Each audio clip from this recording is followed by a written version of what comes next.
දෙමව්පිය දැන් බලන්න දැන් ශිෂ්‍යත්වයට මහන්සිලා ඒක පැත්තකට දාලා ඒ රිසල්ට් එන්නත් කලින් දැන් මේ කරන්න යන්නේ ඉතාම වටින කාර්යයක්.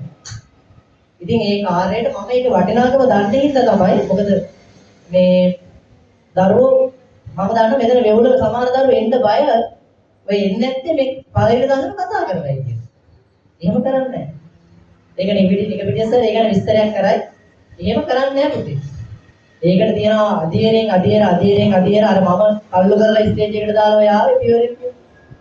ඒ වගේ ඔයාලට පියවරෙන් ඒවා ගොඩනගනවා. ඉතින් අපිට මෙහෙම පහසුකම් දෙමව්පියෝ සලසලා දෙන්න තිබුණෙත් නැහැ ඒ කාලේ. අපිම තමයි ඒව සපේ ගත්තේ ඉතින්. අපිට එහෙම හැකියාවක් තිබුණේ එහෙම පහසුකම් ගම්වල තිබුණෙත් නැහැ. ඉතින් අපේ ඒ කාලේ ඉන්න සර්ලා මැඩම්ලා ওই විදිහට තමයි අපිට ඒව දුන්නේ. ඒක ඔයාලට බලන්න. දැන් මේ ලස්සන වැඩසටහන සම්පාදනය කරන ගියසරේ ළමයි 3යි 4යි ඒත් හිටියේ. කතිකෝ දෙන්නෙක් ඇවිල්ලා හිටියා.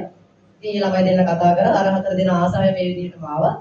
ඒ 4 දෙනා දවසෙන් දවස කතා කරන ඒවා ගෲප් වලට දාපුවා. එක්කෙනා දෙන්න ඇවිල්ලා කොහොම හරි 40 ගාණක් හැදුණා.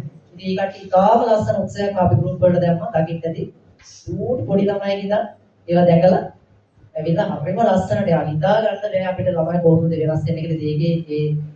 ඒ අර මේ මට මතක් වෙන්නේම මේ තරම් සිව්මෙල් කළු ගල්නේ අර ලස්සන ගීතයක් තියෙනවා මේ කළු ගලට එහෙම පණපවන බුදුහාමුදුරුවෝ ජීවමාන රූපේ පණපවන ගල්වලුව මොනතරම් දක්ෂද මට මතක් වෙන්නේම නිකපිටිය සර් මොනතරම් දක්ෂද මේ ලැබෙන ඕනිම දරුවේ එක මට්ටමකට ගන්නවා ඒක තමයි මම දැක්ක සුවිශේෂී කාර්යය.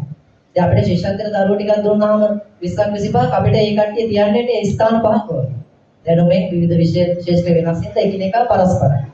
ඒ වුණාට නිකපිටියසගේ සුවිශේෂී දක්ෂතාවය තමයි දැන් දරුවෝ එදා 42ක් වාඩි වුණා මේ බම්කුටියට ඇවිල්ලා. මේ 40 දෙනාම එකිනෙකා පරයන විදිහට දක්ෂතාවයට ඉස්මතු කරන්න මෙතුමා සමතේ දක්ෂයෙක්. ඉතින් මම ඒ දක්ෂ බව දැක්කා. ඉතින් මම හිතුවා මේ ජයබිම මේ මෙතනින් නික්මලා යන දරුවෝ ටිකකට අට පොඩ්ඩක් හදලා තමන්ගේ ආත්ම ආරක්ෂාව පොඩ්ඩක් හදාගෙන සමාජයේ මිනිස්සෙක්ගේ ගැටෙලා කතා බහ කරලා කුලෑඩි වෙන්නේ නැතුව.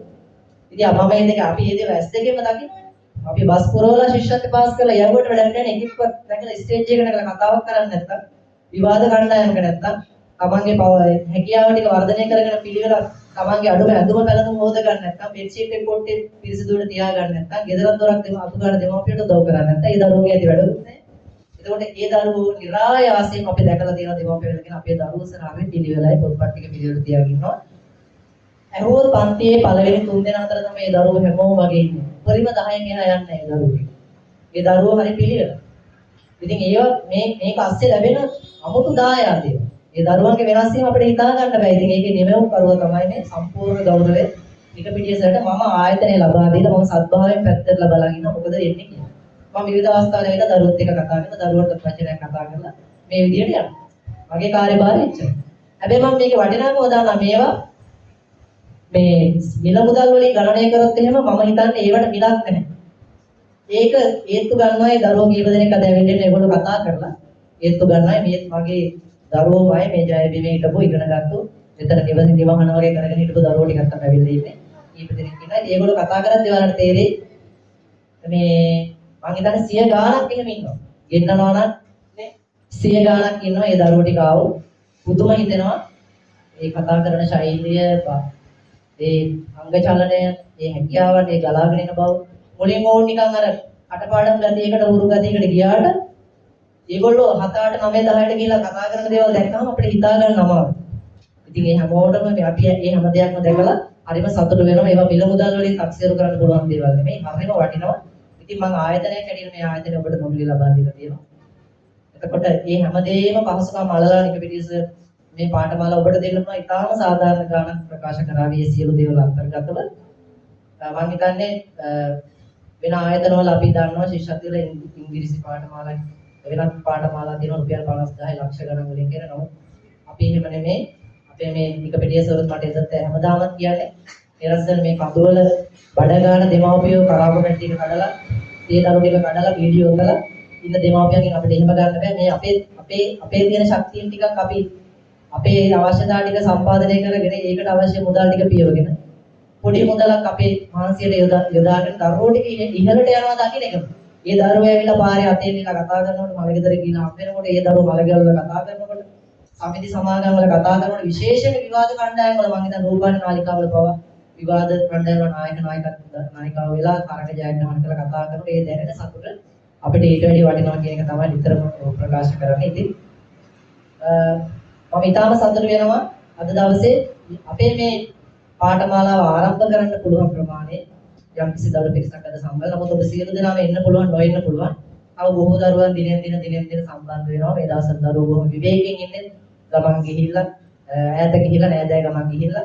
ඉතින් ඕවා ඉවර වෙලා ගෙවල් වලට තව ටිකක් එපා වෙලා මේ දැන් මේ නිකම්ම ඉන්නේ ඉස්සර හැමදාම ඉස්කෝලේ දැන් ගෙදරම ඉස්කෝලේ යන්නෙත් නෑ කියලා තල්ලු කරගෙන යනවා මෙතන.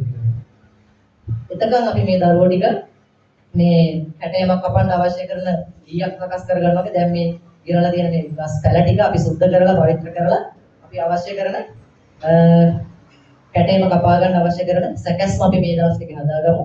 නිකන් ඉන්න නිසා ගෙවල් වල.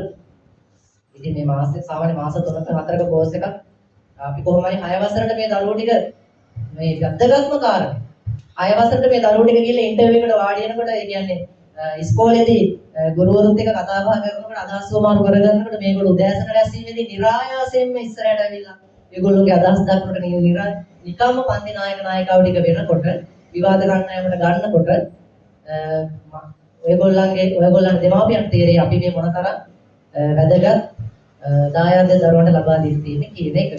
ඉතින් මේ දරුවන්ට විශේෂයෙන් මතක් කරන්න ඔයගොල්ලෝ මේ අද මේ දැන් සහතිකපත් ලබා ගන්නට තියෙනවා නිකන් ඉන්න එපා ඉස්කෝලේදී. කවුරුත් ඇවිල්ලා අර අපි වගේ දඩුවමට වගේ කල්ලු දාන්නේ නැහැ ස්ටේජ් එකට.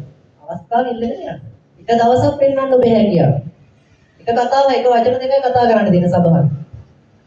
මේ සභාවේ ශිල්ප දක්වන්න වෙනවා ඔයාලට එක දවසක්. ඊට පස්සේ අපි ගුරු බෞද්ධකෙට අපි දන්නේ අපි උදේ ඔයාලා නටනකොට තමයි දැන් මේගොල්ලෝ බස් එකේදී නටන්න තමයි අපි දන්නේ නටන්න පුළුවන්. ඒකනේ හැමදාම නටන්නේ නේ? බස් එකේ යනකොට නටන දැක්කේ තමයි නටන්න දන්නවා කියලා අපි දැනගන්න. නැත්නම් අපි කොහොමද දන්නේ නටන්න දන්නවා නේ? එහෙනම් ඔයගොල්ලෝ කතා කරන්න දන්නවා කියලා දන්නේ කවුද? කතා කරන්න දන්නවා කියලා දන්නේ කතා කරන්න ඕනේ ගිහින්. ඉතින් මේ අවස්ථාව ඔයාලට පළවෙනියටම ලැබෙන අවස්ථාව පාසලේදී ලබා ගන්න කියන එක මතක් කරනවා. ඉතින් අපි හොඳ පිරිසක් හොඳ කණ්ඩායමක් හදමු. මම හිතන්නේ අපි ඉස්සරහම 30 කණ්ඩායමක් හදන්න සූදානම් වෙලා ඉන්නේ. ඉතිරි කණ්ඩායම එකට මොහොත කරගන්නේ නැහැ. ඒගොල්ලෝ වෙනම කණ්ඩායමකට ඉන්න තමයි එක පිරිස ඒව සියලු දේවල් කියයි. ඉතින් ඔය හැම දිනවලම ජයප්‍රම අධ්‍යාපන ආධාරයේ ආදරේ පිළිගන්නවා. සතුටින් රැඳිලා ඉඳලා මෙතන තමයි ඔයාලා ඉගෙන කටයුතු කරන්නේ මේවා ගෲප් කරලා මම දන්නවා ලස්සනට එක පිරිස වැඩ ටික කරනවා. දවසේ දවසේ ඔයාලට ගෲප් වලට දායි. විශේෂ වැඩසටහන් වලට යනවා එක පිරිසගේ නිවස හරිම සුන්දර රමණීය ස්ථානයක්. ඉතින් එතෙන්ට ගිහිල්ලා ඒ සුවිශේෂී වැඩ ටික කරන්න පුළුවන්. දෙමාපියන්ට සතියක් දෙකක් තුනක් යනකොට දරුවන්ගේ වෙනස වැටහෙන්නේ. මොකද මමත් ඒ අත්දැකීම ලබා ගත්තා තාත්තා කෙනෙක් හැටියට. ඉතින් සියලු දෙනාට සුබ ප්‍රාර්ථනා කරනවා. තවත් ඔයාලගේ මිතුරන් එක්කෙනෙක් දෙන්නෙක් වගේ කැටුවේ ඉන්න අපි ලොකු පිරිසක් සම්බන්ධ කරගන්නේ තාම නිදහසේ දරුවෝ 30ක වගේ සුන්දර කණ්ඩායමක් ඉස්සරහම ආරම්භ කරලා ඊට පස්සේ තවත් පිරිසකට අවස්ථාව දෙන. ඒ පිරිස් දෙක තමයි ජයප්‍රම ආයතනය අපි ඉඩ ලබා දීලා තියෙන්නේ. එහෙනම් සියලු දෙනාටම පැහැබර අනාගතයක් ලැබෙන්න කියලා ප්‍රාර්ථනා කරනවා. හොඳ මම සතුටු වෙනවා ඔයාලා ගැන. අපි විනෝද ගමනක් ගිහිල්ලා සතුටු වෙන්න ඊට වැඩිය ලොකු මුදලක් ගෙනනවා. මම හිතන්නේ අපි රුපියල් 20000 30000 50000 නැතුව විනෝද ගමනක් අපිට වාහනයක ගිහිල්ලා එන්න බෑ. අපි සාමාන්‍ය බස් එක පවුලේ කට්ටිය ගිහිල්ලා රුපියල් 10000ක් විතර ගිහිල්ලා. ඉතින් මේ එක කැපකිරීමක් මේ දරුවෝ වෙනුවෙන් එක උපන්දින පාටියක් කියලා නවත්තන්න. එක කේක් ගෙඩියක් රුපියල් 5000ක් දීලා කපලා ලොකු බයිස්කලයක් ගෙනල්ලා දීලා මේ සමරන එක දවසකට එක අවුරුද්දකට නතර කරන එක දෙයක්. නතර කරලා මේ දරුවන්ට ඒක ආයෝජනය කරන්න ඔබට ඒක ලැබෙන්නේ වැල් පොලි පිටි කොහොමද ලැබෙන්නේ කියලා අපි තාජොට් එකේ පෙන්නනවා. හරි එහෙනම් සියලු දෙනාටම ආයුබෝවන් ජය වේවා.